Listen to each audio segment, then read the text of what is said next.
Oke, selamat pagi mahasiswa semuanya. Pagi, Bu. Oke, sudah siap? Silahkan Mas Mbak dipenuhi dulu kursi yang di depan. HP-nya disimpan, kita fokus memulai pembelajaran pada pagi hari ini. Oke, siap? Siap, Bu. Assalamualaikum warahmatullahi wabarakatuh. Waalaikumsalam warahmatullahi wabarakatuh. Oke, selamat pagi, salam sejahtera untuk kita semuanya. Gimana kabarnya hari ini? Baik? Baik, Bu.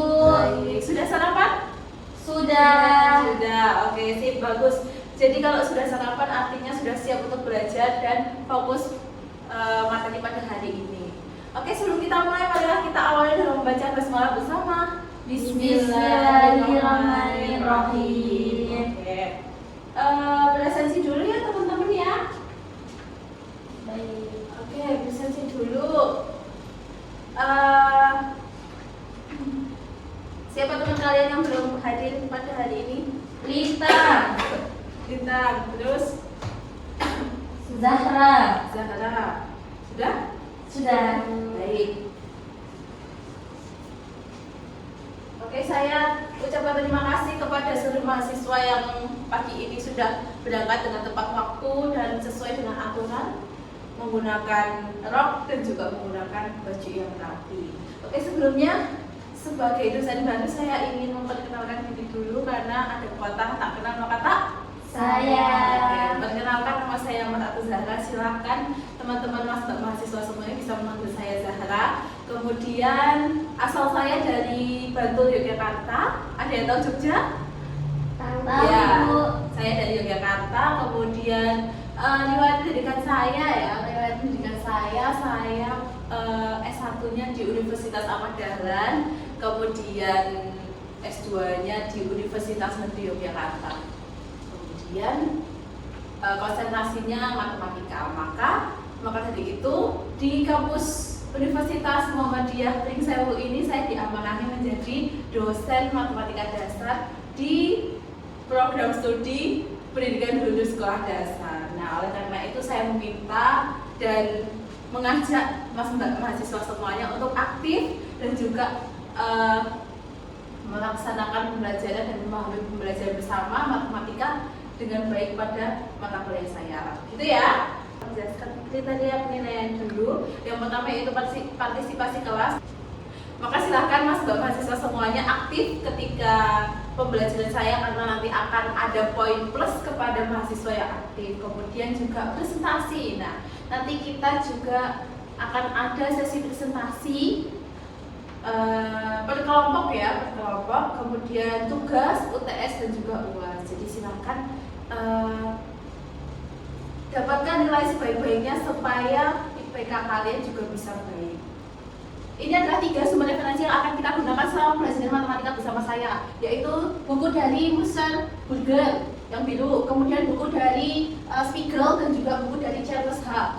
Ini 3 buku ini yang akan kita gunakan selama pembelajaran ini. Nanti di Google ada, di web ada, silakan nanti boleh di-download buat sumber referensi ketika kalian belajar. Kemudian nanti juga saya akan membagi LPS dan silabus di Google Classroom ya. Sepertinya sudah ada Google Classroom-nya, nanti saya bagi di situ.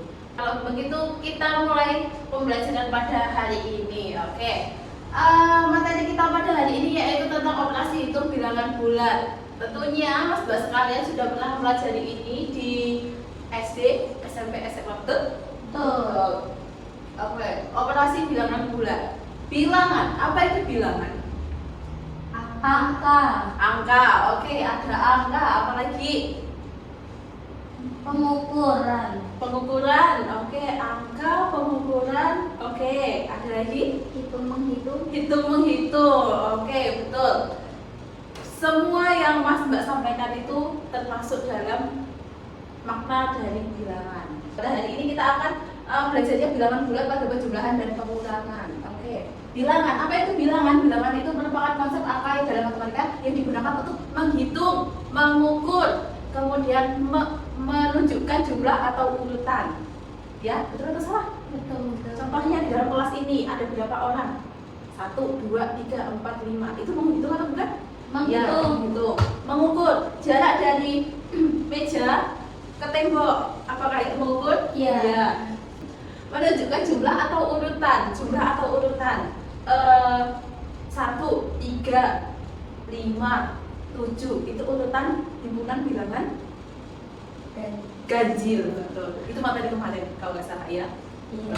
Lupa. Nah, beralih ke materi ini, maka tujuan pembelajaran kita hari ini yaitu mampu memecahkan masalah yang berkaitan dengan operasi bilangan bulat, yaitu pada penjumlahan dan juga pengurangan. Sebenarnya ada 4 operasi bilangan bulat, yaitu penjumlahan, pengurangan, perkalian, pembagian. Namun pada pertemuan hari ini kita akan membahas tentang penjumlahan dan pengurangan saja. Saya memiliki studi kasus nih teman-teman. Dani memiliki 3 buah apel dan 2 buah jeruk. Nah, berapa banyak buah yang dibeli Dani? Apakah semakin banyak atau berkurang kalau dia membeli buah? Banyak. Semakin banyak, ya. Kalau membeli artinya Dani memiliki buah semakin Banyak. Jumlah buah yang dibeli Dani jadinya berapa? 5. Iya, 3 tambah 2 sama dengan 5. Nah, tentu kalau Mas Mbak mahasiswa semuanya sudah tahu ya tentang penjumlahan, apalagi satuan ya. Itu ya so easy. Namun yang akan kita pelajari bukan hanya tentang bagaimana menghitung penjumlahan, tapi model-model apa saja yang bisa dibelajarkan kepada siswa pada materi penjumlahan dan pengurangan. Nah, yang pertama di penjumlahan ada model himpunan. 3 tambah 2 sama dengan 5. Nah, di dalam kelas Mas Mbak mahasiswa tentunya tidak langsung 3 tambah 2 sama dengan 5. Itu kan konsepnya abstrak banget ya. Pengukuran itu kan abstrak. Jadi memerlukan hal-hal yang kontekstual yang di mana siswa itu dapat dengan mudah memahami dari lingkungan. Ya, contohnya dari model himpunan. Yang pertama, model himpunan. 3 ditambah 5. Jadi kita membuat himpunan 3 barang. 1, 2, 3. Dan himpunan 2 barang. Apa ya bentuknya ya? 1, 2. Oke. Di sebelah kanan ada 3 barang. Di sebelah kiri ada 2 barang. Nah, kalau dijumlahkan jadinya berapa? Nah, dimasukkan ke dalam satu himpunan, digambar semuanya gitu. Nah, jadi ada berapa benda? Ada 5 benda. Jadi 3 tambah 2 sama dengan 5. Nah, ini salah satu cara yang bisa digunakan untuk membelajarkan siswa mengenai penjumlahan, ya. Jadi konsep penjumlahannya tidak terlalu abstrak begitu. Kemudian yang kedua yaitu model pengukuran. Pengukuran ini menggunakan garis bilangan. Tentunya Mas Mbak semuanya sudah pernah belajar mengenai garis bilangan ya. Iya. Nah, garis bilangan ini juga bisa digunakan untuk memudahkan siswa dalam belajar penjumlahan. Contohnya 3 tambah 4 sama dengan titik. Oke, kita buat garis bilangan. Saya mau tanya, garis bilangan semakin ke kanan itu semakin positif atau semakin negatif? Positif. Oke. Kalau ke atas positif atau negatif? Positif. Nah, kalau horizontal seperti ini, itu garis X atau garis Y? X. Betul, garis X. 1, 2, 3, 4, 5, 6, 7. Oke. 3 tambah 4. Nah, cara membelajarkan ke siswa seperti ini. 3 tambah 4. Contohnya di sini ada orang. Orang itu berjalan 3 langkah dari angka 0. Dari angka 0. Oke, 1, 2, 3. Ini langkah pertama. Kemudian ditambah 4 langkah. Jadi dia lompat 4 kali lagi. 1, 2, 3, 4. Oke. Titik terakhir yaitu ada di angka 7. Artinya 3 tambah 4 sama dengan 7. Nah, ini 2 model yang bisa digunakan untuk membelajarkan siswa mengenai penjumlahan. Sampai sini paham? Paham. Ini bisa kalian gunakan ketika kalian besok melaksanakan PLP di sekolah. Nah, silakan bisa digunakan. Selanjutnya yaitu tentang sifat-sifat penjumlahan bilangan bulat. Oke, materi selanjutnya yaitu tentang sifat-sifat bilangan bulat. Nah, ada 4 sifat-sifat bilangan bulat. Yang pertama yaitu sifat komutatif. Komutatif itu apa? Pertukaran. Yes, pertukaran. Artinya bilangan apabila ditukar dalam penjumlahan ya, apabila ditukar hasilnya akan tetap sama. Contohnya 3 tambah 2.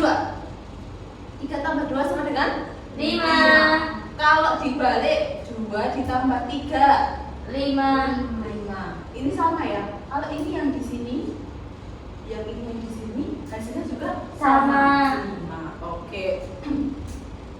A plus B sama dengan B plus A. Oke, sifat yang kedua yaitu asosiatif. Apa itu asosiatif? Asosiatif yaitu sifat pengelompokan bilangan. Contoh 1 tambah 2 tambah 3 sama dengan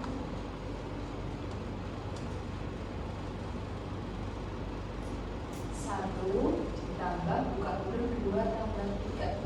Coba 1 tambah 2 berapa? 3. 3 tambah 3 6. 6. 1 tambah 1 ditambah 2 tambah 3 berapa? 5. Tambah 1 6. hasilnya sama 3? Betul sama. Oke, jadi penjumlahan itu bisa menggunakan sifat asosiatif. Jadi kurungnya dipindah dimanapun maka hasilnya akan tetap Sama. Selanjutnya yang ketiga yaitu sifat identitas, menggunakan 0. Semua bilangan yang dijumlahkan dengan 0 itu hasilnya akan mendapatkan bilangan itu sendiri. Contohnya 456 ditambah 0 sama dengan 406. Nah, ini.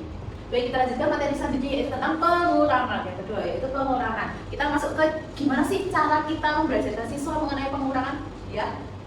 Tentunya kita calon guru itu harus tahu bagaimana cara membelajarkannya, bukan hanya untuk yang penting mereka paham, tapi kita harus tahu bagaimana cara model membelajarkannya. Yang pertama yaitu take away approach. Apa artinya? Take away, mengambil, ya, mengambil sebagian dari suatu kelompok. Contohnya dalam suatu lingkaran, ya 5 dikurangi 2 sama dengan ini. Dalam suatu lingkaran ada 5 benda, 1, 2, 3, 4, 5. Oke, dikurangi 2. Jadi kalau dikurangi itu diambil atau ditambah? Diambil. Ya. Oke, diambil. Jadi 2 ini kita ambil keluar. Sisanya di dalam lingkaran tinggal 3. Jadi 5 dikurangi 2 hasilnya 3. Nah, begitu. Kemudian cara yang kedua yaitu missing added approach. Itu adalah menggunakan garis bilangan lagi, ya. Kita menggunakan garis bilangan lagi. 5 dikurangi 2 sampai titik. Artinya dari 0. Artinya si orang ini melangkah maju 5 kali. Iya. Ya, melangkah maju 5 kali. 1, 2, 3, 4, 5. Nah, langkah pertama dia ada di poin 5. Kemudian dikurangi 2, artinya dia kalau dikurangi itu mundur, ya, mundur 2 kali. Mundur 2 kali. 1, 2. Oke, dia ada di poin 3. Jadi 5 dikurangi 2 hasilnya 3. Tidak harus menggunakan orang-orang juga bisa direalisasikan di dalam kelas menggunakan ubin, keramik. Nah, jadi di keramiknya itu bisa diandaikan sebagai garis bilangan. Kemudian menggunakan orangnya itu yaitu siswa di dalam kelas tersebut. Jadi pembelajarannya lebih interaktif dan juga kontekstual. Benar atau salah? Benar. Betul. Ya. Kita lanjut. Oke, sifat-sifat pengurangan. Tadi kan kita sudah belajar sifat-sifat penjumlahan ada 3. Komutatif, asosiatif, dan identitas. Namun komutatif dan asosiatif ini tidak berlaku untuk pengurangan. Kenapa? Contohnya 5 dikurangi 2. Apakah sama dengan 2 dikurangi 5? Tidak. 1 kurangi 2 kurangi 3, apakah sama dengan 1 dikurangi? Apakah hasilnya sama? Tidak. Maka dari itu sifat yang melekat pada pengurangan itu hanya 1, yaitu sifat identitas. Semua bilangan yang dikurangi 0 hasilnya yaitu bilangan dia sendiri. 435 dikurangi 0 hasilnya 435. Oke, sebelum kita masuk ke tugas kelompok, saya mau menyampaikan urgensi. Apa sih pentingnya kita belajar tentang pengurangan dan penjumlahan? Yang pertama yaitu memudahkan kita dalam mengukur, menghitung, dan menganalisis. Ya, tentu dalam kehidupan kita itu tidak jauh dari menghitung. Contohnya kita membeli barang. Kita membeli barang tentunya harus dihitung juga kan, uang kita berapa, apakah cukup atau tidak, begitu. Kemudian membantu menghitung jumlah suatu benda. Kita membawa tas. Di dalam tas tentunya tidak bisa semua benda di dalam kamar kos kita dimasukkan, benar? Nah, makanya itu kita harus menghitung apa saja sih yang cocok dibawa di dalam tas tersebut, gitu. Kemudian membantu memahami dan mengelola berbagai aspek kehidupan dengan lebih baik dan efisien, dan membantu menyelesaikan masalah yang berkaitan dengan bilangan. Baik, selanjutnya model pembelajaran yang bisa digunakan, ya. Sebelum kita masuk kelompok, saya mau menyampaikan model pembelajaran apa yang bisa digunakan di dalam kelas untuk materi penjumlahan dan juga pengurangan. Yang pertama yaitu kooperatif tipe number head. Tahu yang si anak menggunakan nomor di kepala, kemudian menjadi satu kelompok, kemudian dikasih soal, dia angkat tangan, kemudian dia menjawab, kemudian guru memberi nilai. Apa fungsi number head di kepala siswa? Itu untuk menandai, oh mana siswa yang menjawab, mana siswa yang tidak menjawab. Jadi sistem kooperatif tipe number head ini sistemnya yaitu kompetisi. Kemudian yang kedua yaitu kooperatif jigsaw juga bisa. Yang ketiga problem based learning. Keempat discovery learning dan teams game turnamen. Nah, kalau menurut saya yang paling menarik yaitu kalau untuk zaman sekarang yaitu teams games turnamen. Kenapa? Karena anak-anak game alpha masa kini itu sangat suka sekali dengan games, apalagi yang bersifat kompetitif. Ya, jadi mereka itu berbondong-bondong untuk bisa menyelesaikan suatu persoalan dari model pembelajaran teams games turnamen. Strategi pembelajaran yang bisa digunakan yaitu ada dua seperti tadi ya, yaitu gambar dan juga garis bilangan. Namun biasanya kalau untuk kelas rendah itu menggunakan gambar. Mengapa? Karena kelas rendah itu pemikirannya masih belum bisa untuk berpikir abstrak, begitu. Jadi masih berpikir yang dari hal-hal kontekstual. Jadi menggunakan gambar. Kalau garis bilangan itu bisa digunakan untuk kelas atas, kelas 4, 5, dan 6. Baik, ini adalah suatu soal yang bisa kalian scan kemudian dikerjakan secara berkelompok. Saya kasih waktu 10 menit untuk mengerjakan. Cukup? Oke, silakan dikerjakan. Baik, sudah selesai? Oke, sudah selesai ya. Kalau sudah selesai, oke, dimulai dari kelompok 1. Silakan studi kasus 1. Silakan kepada perwakilan aja ya. Silakan Mbak Intan. Langsung jawabannya saja. Jawabannya adalah -1 derajat Celcius. Oke, betul sekali. Terima kasih Mbak Intan. Silakan duduk.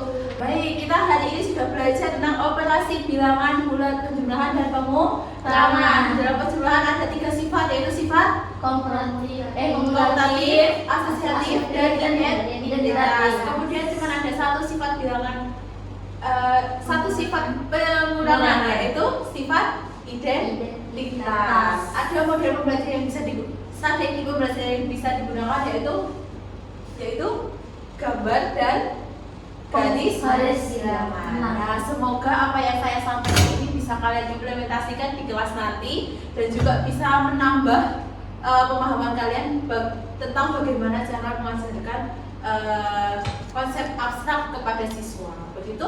Untuk hari ini apakah ada yang ditanyakan? Cukup. Oke, pertemuan minggu depan kita akan belajar mengenai perkalian dan pembagian. Maka dari itu, silahkan kalian belajar dulu. Nanti saya akan share PowerPoint yang akan kita pelajari minggu depan. Tapi kalian belajar dulu di rumah melalui Google Classroom, gitu ya. Oke, sekian pertemuan pada hari ini. Jangan lupa nanti presensi melewati portal ya. Oke, sekian dari saya. Kurang lebihnya mohon maaf. Terima kasih. Wassalamualaikum warahmatullahi wabarakatuh. Waalaikumsalam warahmatullahi wabarakatuh. Semangat dan sehat selalu semua mahasiswaku. Siap, Bu.